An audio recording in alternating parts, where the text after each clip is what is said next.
When most people think about getting rich with AI, this is what they're thinking of. Building the next ChatGPT and becoming some mega billionaire and retiring on a yacht in the south of France. Without a doubt, this business model will get you richer than just about anything I'm going to talk about today.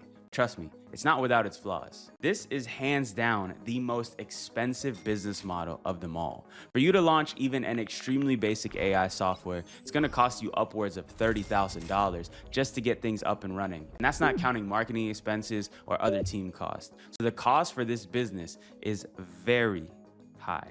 I would also say that the difficulty for this business is the highest of anything on this list by far. You have to come up with an idea that the marketplace wants, manage a team to get it all built, and then market it to the masses. So why am I including it on the laziest list? Well, I built a software company that generated millions of dollars in revenue and eventually sold it in a 7-figure deal. Software has this beautiful thing called MRR, monthly recurring revenue. Once you sell your product to customers, if you did a good enough job, they're gonna stick around for months and pay you on autopilot like clockwork. At the peak of my software company, we were doing over 100K a month in profit, and I was working on this business for like an hour a day max. So as you can see, the potential is very high.